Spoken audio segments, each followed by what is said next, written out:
Assalamualaikum and good day each and everyone. So this is our continuation of the Group 7 reporting. So I am the one-up member of the Group 8 report. So the title of the topic that we discussed today is all about the setting up activities and the sub-activity.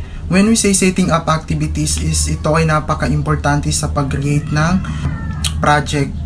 So, dito sa setting up activities is merong component na 5. So, number 1 is the recruitment of team members. So, ano nga ba itong recruitment of the team members? So, ang meaning nito is dapat magkaroon tayo ng mga pag-recruit sa mga bagong member para sa gagawin nating project. So, pangalawa is induction of a team members to the organization and to the project proposal and plan.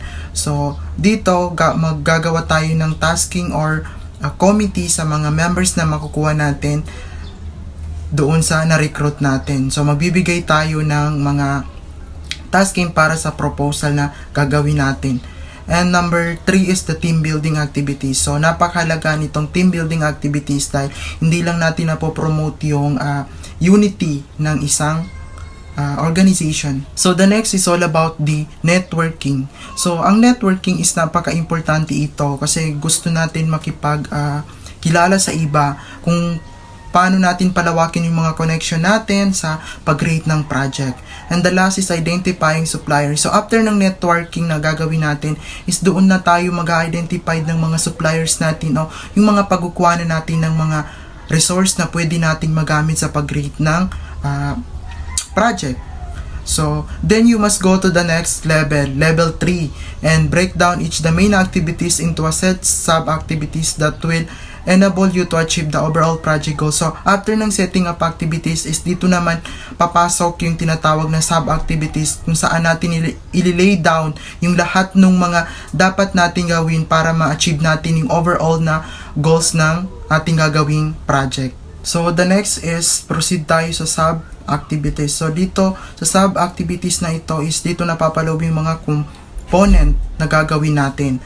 So, number 1 is recruitment of team members to achieve the project goal. So, very self-explanatory masyado kasi dapat mag-recruit tayo ng mga team members para ma-achieve natin yung goals na gagawin nating project. So, number 2 is the write up job description. So, magra-write tayo or magsusulat tayo ng mga job description na available para sa gagawin nating project. So, number 3 is circulate position among existing staff or volunteers in the organization. So, magsisirculate tayo ng mga available na position among the staff or the volunteers in our organization. So, number 4, advertise position in community and regional newspaper. So, dito tayo mag-advertise ng mga position para sa community o sa regional newspapers para mas lalo nilang malaman. So, the next is the seek help from the recruitment agency if necessary. So, huwag tayo mahiya na mag-seek ng help or humingi ng tulong sa mga na-recruit nating agency kung kinakailangan. Next is the set a deadline for the CV submission or the curriculum vitae. So, mag-set tayo ng deadline para doon sa mga pinasa nilang curriculum vitae. Mag-set tayo ng deadline para malaman nila. Then, the next is collect all curriculum vitae. So, after natin mag-set ng deadline, so, i-collect natin lahat ng mga curriculum vitae nila. So, dito is shortlist about 5 potential candidate for each position available. So, mag-shortlist tayo ng 5 potential candidates para sa bawat position na available. Then, the next is setup interviews. So, dito sa setup interview is setup interviews is dito tayo magsisetup ng interview. Dito na papasok yung pag-interview natin sa mga members na kukunin natin. So, the next is draw up interview questions. So, gagawa tayo ng mga possible na question para sa kanila. Then, the next is select an interview panel. So, magse-select tayo sa ibang member ng organization natin ng panel or yung mag-interview para dun sa mga i-interviewin natin. Then, the next is design or use an existing human resource tool to evaluate candidate. So, maggagawa tayo ng or existing na tao or member ng isang organization para mag-i-evaluate doon sa mga candidate na nag-a-apply. So, the next is conduct interview. So, after ma-seek or ma-evaluate yung mga candidates, mag-interview tayo ulit. Dito na papasok si make a decision as a panel. So, yung mga kinuha natin panel is doon na sila mag-decision kung sino yung mga ipapasok nila. So, the next is contact successful candidate to arrange the first working DC and induction process. So, after mag-desisyon ng panel, i-contact natin yung mga possible na nakuha natin para ma-arrange natin or ma-explain natin sa kanila yung mga next na process. So, set up workstation for new team members. So, magsiset up tayo ng station or the exact location o lugar para dun sa mga new team members na nakuha natin. So, the next is contact unsuccessful candidates with a thank you letter. So, hindi lang natin i-contact yung mga nakuha nating mga members, kundi pati yung mga hindi natin natanggap, i-contact natin sila para bigyan ng thank you letter sa kanilang pag-apply. So, the next is there should be detailed elaborate discussion among volunteers, worker, and committee so that there is a full agreement about decision to be made. So, dapat yung mga nakuha nating volunteers or mga workers is magsiset tayo ng agreement or yung mga decision na dapat nating gagawin. Sabihin natin sa kanila yon. So, schedule to be follow or what we know ay development work as buy-in, agreed upon, accepted, construction volunteers, beneficiaries, and into the general public. So dito, after nating masabi sa kanila yung mga agreement or mga decision na gagawin natin, so isusunod naman natin yung mga schedule para dun sa mga next na gagawin natin kung saan ba sila dapat mapunta or kung ano yung mga dapat na gagawin nila hanggang sa ito ay matanggap nila. So dito, once you have hold the details activities, you can begin to arrange them into the formal tool known as the WBS. So, after natin gagawin ang sub-activities is dito na papasok si WBS. So, mamaya, i-discuss yan ng next reporter. So, ang WBS is about the stand for social work breakdown structure. So, dito ililay down yung mga dapat na gagawin sa i-implement nating project. So, the WBS will help to project manager project to identifying which tasks take place before. Dito sa WBS na sinasabi is, it is important to identify. So, merong tatlo na pwede nating ma-identify. So, number one is the time required for each activity to be complete. So, dito, dapat alam natin yung time para doon sa gagawin nating activity o doon sa gagawin nating project.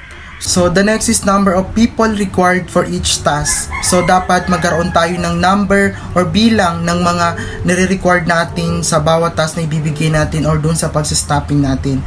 And then, last is what function they will serve on the project. For example, the bookkeeper, engineer, community facilitator, or inventory in charge. So, after ng pagsastopping natin, dito na natin malalaman kung yung mga members na nakuha ba natin is magsaserve ba sila dun sa project na gagawin natin. Halimbawa, pwede sila sa field, pwede sila sa office, or pwede sila sa ganito ganyan. So, doon natin malalaman kung talagang magpa-function ba sila doon sa responsibility ba na ibibigay natin sa kanila. And that's all for my topic. So, shukran and wassalam. Good day everyone, my name is Lady Emeline A. Kusain. So the topic that was assigned to me are types of grapevine network and barriers to communication.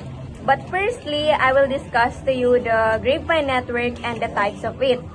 So, grapevine network is an informal way of communication na kung saan mabilis kumalat yung information or chismis sa organization. So, the first type of it is single strand. So, when we say sequence, pagkakasunod-sunod, right?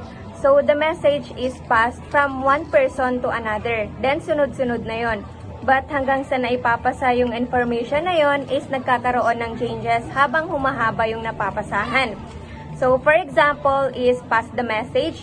So, di ba sa larong yon nagkakaroon ng changes kapag dumadating sa dulo yung message.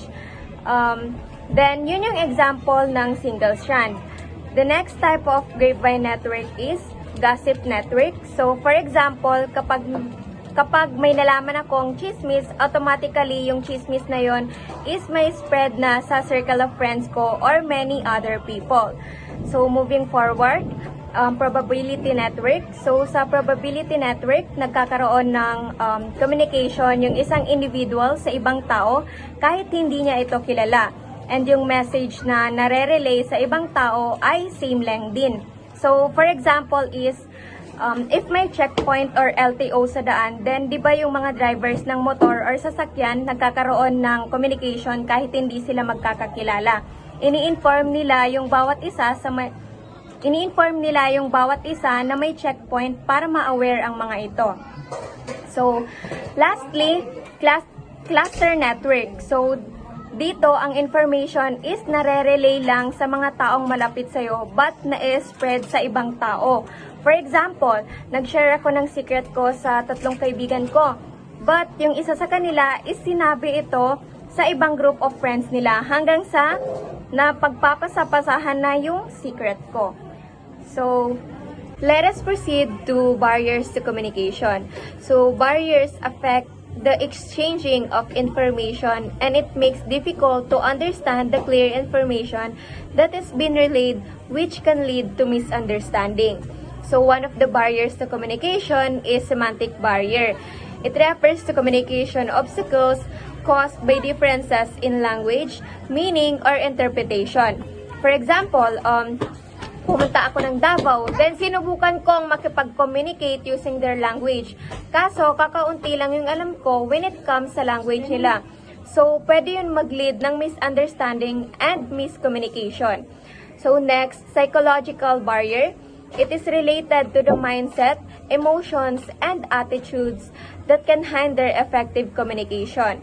For example, kapag galit ang isang tao, madalas hindi sila open na makinig sa sasabihin natin, di ba?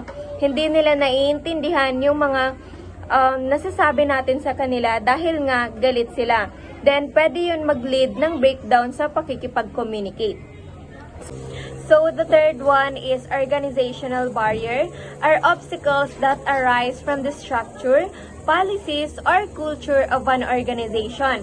For example, sa isang company, di ba may hierarchy structure talaga? Then usually, communication is very limited kung saan it is very difficult to the employees na ma-express yung ideas, concerns, or feedback sa mga higher level ng management. So lastly, personal barrier are individual factors that can hinder effective communication. This may include shyness and lack of confidence. For example, if a person is introvert, mahihirapan talaga silang magsalita sa madaming tao, mag-express ng thoughts nila, at maunang mag-open ng topic. And that's all. Thank you. How do you compile a WBS or Work Breakdown Structure? Makikita dito ang example ng WBS, which is the Food Security Project. Since ang nasulat sa WBS na lahat ng activities or tasks ay dapat mailagay sa isang diagram for it to be successful, as well as malalaman dito if nagawa ba yung project on time and the cost of it. So, sa Food Security Project Diagram, inilagay dito yung lahat ng activities or tasks na gagawin. Dito malalaman if yung lahat ng activities or tasks na nailagay ay matatapos on time. Hello, before I start, allow me to introduce myself. I am Abubakar Hayadina Q. So, dito sa part ko, we will be going to discuss about the calendar sa project management, also known as the Gantt chart. Itong si Gantt chart is ginagamit siya to schedule all the activities before the start of the project. Like calendar na, 'di ba, gumagamit tayo ng calendar para matrack natin kung anong date ba ngayon and anong date sa susunod na mga araw. So sa project management is meron din ganito, meron din silang calendar. Ito, which is itong Gantt chart nga. So, itong bar chart or Gantt chart is a tool siya sa project management na ginagamit nila to lays out all the tasks horizontally para like magkaroon ng full overview yung lahat ng member para yung project is makomplete siya ng mas mabilis or mas mapadaling matapos yung project na ini-implement nyo. So, dito sa picture na to is nakikita nyo yung one example ng Gantt chart.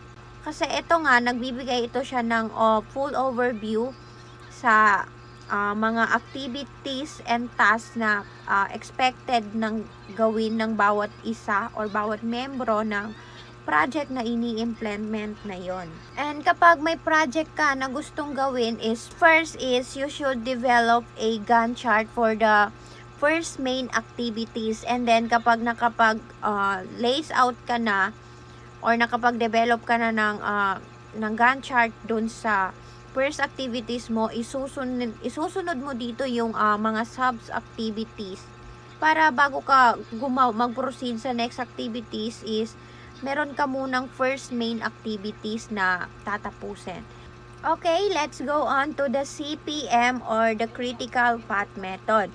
So, itong CPM or critical path methods is ginagamit siya to determine the length or haba nung project and to identify the activities that are critical to complete project. So, yun na nga, ginagamit itong CPM para ma-determine kung gaano katagal matatapos yung project and then kung ano yung dapat na unahin sa paggawa ng project. So, kapag magdodraw ka ng critical path method or the CPM is, ito ang mga dapat mong sundin. So, first is specify the individual activity. Thing first is kailangan mo munang i-specify yung mga individuals activity. Let's say for instance, gagawa ka ng CPM para sa pagpapatayo mo ng bahay. So, first thing first is specify mo yung mga individual activities. So, ano ba yung kinakailangan? Of course, maghahanap ka ng location. And then, after ng location, bibili ka ng lupa doon sa napili mong location. After bibili ng lupa, maghahanap ng engineering, mga ganyan-ganyan. So, specify mo yung mga individuals activities na yon. Yun yung first step. And then, the second one is determine the flow of activities. For example, what activities should follow another. So, yun na nga, gagawa ka ng bahay. So, i-identify mo yung pagkasunod-sunod ng activities. So, like yung sabi ko kanina, sa bahay, maghahanap ka ng location. So, after mong maghanap ng location, ano yung next na gagawin mo? Bibili ng lupa. And then, makakahanap ka nabili mo na yung lupa. Ano yung next? Mag-hire ka ng engineering and then architect. Kumbaga, ipagsunod-sunod mo yung activities bago ka mag-proceed sa next para maganda yung flow nung gagawin mo na. And the next is estimate the completion of time for each activity. And after mong pagsunod-sunod yung mga activities is i-estimate mo yung time na matatapos yung activities na naset mo. So, first is yung paghahanap mo ng location. So, magbibigay ka ng araw or ng months. So, dapat itong time na to within this date is matapos makakahanap ka ng lupa or the location. And then, another, mag-set ka na naman ng time na ito, maghahanap ako ng engineering or the architect sa itong araw na to or within 3 days, kailangan makahanap ako ng engineering and architects. Gets? Next is identify the critical path method for project. So, ang critical path is refers to which activities must take before the another activities takes place. So, yun na nga, yung mga critical path is yun, kung ano yung dapat na unahin mong activities bago ka susunod sa next mong activity. Nagigets ba? So, ganun yung way ng pag-complete. So, dito sa pinapakita kong example dito is meron kayong nakikita na activity 1 to be followed by activity 2 to be followed by activity 3 and magkakasunod-sunod na yan sila. So, ganun lang yung pagdodraw ng critical path method or the CPM. So, sana naintindihan nyo. So, if you have further question, don't hesitate to ask and mag-comment lang kayo dyan. So, thank you! Assalamualaikum and good day to each and everyone. I am Nafrania Musa and now let us proceed to project implementation. project implementation is the fourth phase of project management cycle. So, think of a project like a journey, and nasa fourth step na tayo, which is called project implementation. Nangyayari ito pagkatapos natin gawin ang lahat ng plano, yung first step or yung groundwork. Very important lahat ng phase ng project, pero ang phase ng implementation is parang makina na tumatakbo. Dito natin talaga kailangan bantayan ng lahat at siguraduhin maayos ang takbo ng mga bagay. So, si McConnell 2009, meron siyang paraan ng pagsusuri ng project implementation. According to him, it's like having detailed guidebook. Just imagine you're planning a big event, and this guidebook gives you step-by-step instructions on what to do or how to do it, all in the context of making sure we reach our project goals. Ma-meet natin ang lahat ng requirements and makes everyone happy with the result.